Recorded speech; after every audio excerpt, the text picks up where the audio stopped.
Hey, what's up you guys? It's Ruthie and welcome back to my channel. Hold on. Excuse me, I thought I had a burp. Anyways, we're gonna go into chapter 10 of Marked by PC Cast and Kristen Cast.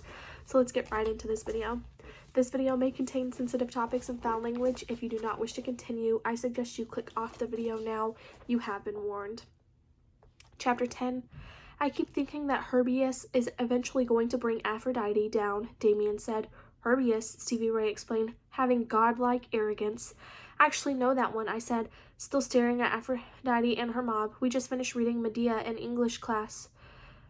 It's what brought Jason down. I'd love to knock the Herbius right out of her bobblehead, Aaron said. I'll hold her for you, twin, Shawnee said. No, y'all know we've talked about this before. The penalty for fighting is bad, really bad. It's not worth it. I watched Aaron and Shawnee pale at the same time and wanted to ask what could be so bad, but Stevie Ray went on talking this time to me. Just be careful, Zoe. The Dark Daughters, and especially Aphrodite, can seem almost okay at times, and that's when they're most dangerous. I shook my head. Oh, nuh-uh. I'm not going to their full moon thing. I think you have to, Damien said softly. Nefret okayed it, Stevie Ray said, as Aaron and Shawnee nodded. An agreement. That means she'll expect you to go. You can't tell your mentor no. Especially when your mentor is Nefret, High Priestess of Nyx, Damien said. Can't I just say that I'm not ready for whatever it is they want me to do? And ask Nefret if I can be, I don't know, what would you call it, excused from their full moon thingy this time? Well, you could, but then Nefret would tell the Dark Daughters and they'd think you're scared of them. I thought about the major crap that had already passed between Aphrodite and me in such a short time. Stevie Ray, I might be scared of them. Don't ever let them know. Stevie Ray looked down at her plate, trying to hide her embarrassment. That's worse than standing up to them. Honey, Damien said, patting Stevie Ray's hand. Stop beating yourself up about that. Stevie Ray gave Damien a sweet thank you smile. Then she said to me, just go, be strong, and go. They won't do anything too awful at the ritual. It's here on campus. They wouldn't dare. Yeah, they do all their bad bullshit away from here, where it's harder for vamps to catch them, Shawnee said. Around here, they pretend to be all sickeningly sweet, so no one knows what they're really like. No one except us, Aaron said, sweeping out her hand so that she included not just our little group, but everyone else in the room, too. I don't know, y'all, maybe Zoe will actually get along with some of them okay, Stevie Ray said without any touch of sarcasm or jealousy. I shook my head. Nope, I won't get along with them. I don't like their kind, the kind of people who try to control others and make them look bad just to feel better about themselves, and I don't want to go to their full moon ritual, I said firmly, thinking about my stepfather and his buddies, and how ironic it was that they seemed to have so much in common with a group of teenagers who called themselves the Daughters of a Goddess. I'd go with you if I could. Any of us would, but unless you're one of the Dark Daughters, you can only get in if you're invited, Stevie Ray said sadly. That's okay. I'll just deal with it. Suddenly, I wasn't hungry anymore. I was just very, very tired, and I really wanted to change the subject. So explain to me about the different symbols you wear here. You told me about ours, Nick's spiral. Damon has a spiral too, so that must mean he's a... I paused to remember what Stevie Ray had called a freshman, a third former, but Aaron and Shawnee have wings and Aphrodite have something else. You mean besides that cob stuck straight up her anus, Aaron muttered. She means the three fates, Damien interjected, beating Shawnee to whatever she was going to add. The three fates are children of Nyx. The sixth formers all wear the emblem of the fates with a Atrupus holding scissors to symbolize the end of school. And for some of us, the end of life, Aaron added gloomily. They shut everyone up. When I couldn't stand the uncomfortable silence anymore, I cleared my throat and said, so what about Aaron and Shawnee's wings?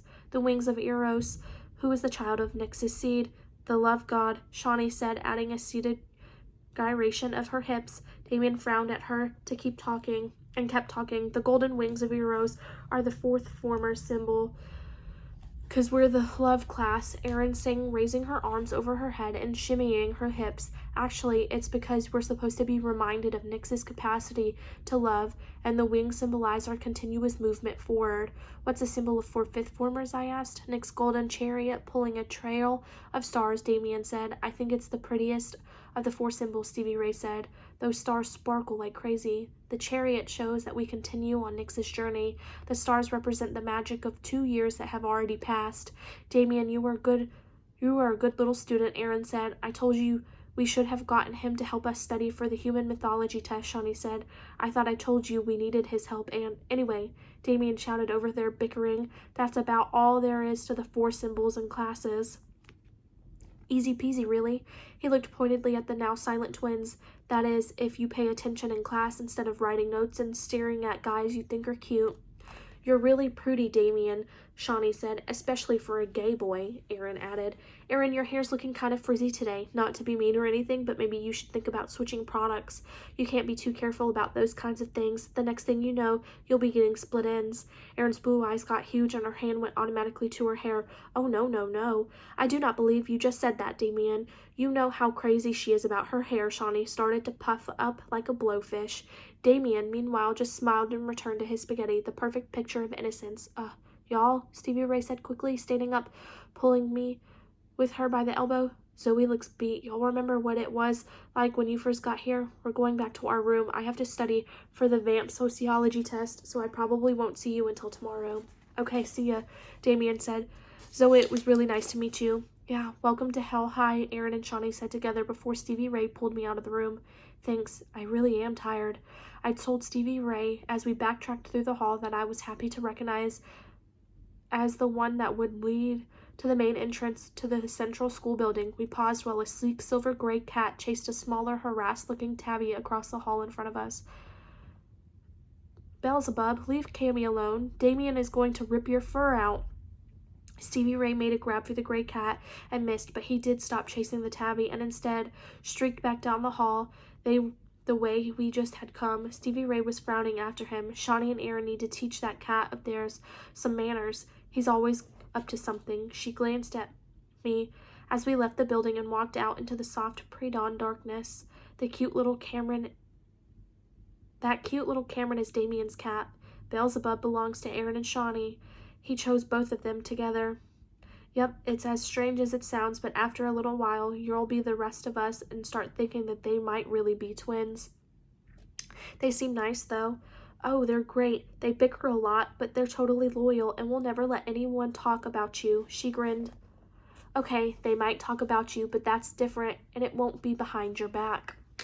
That is going to be the end of this video. I'm going to go make this into a part 2 because this chapter is really long, so I will see you guys in part 2. Bye.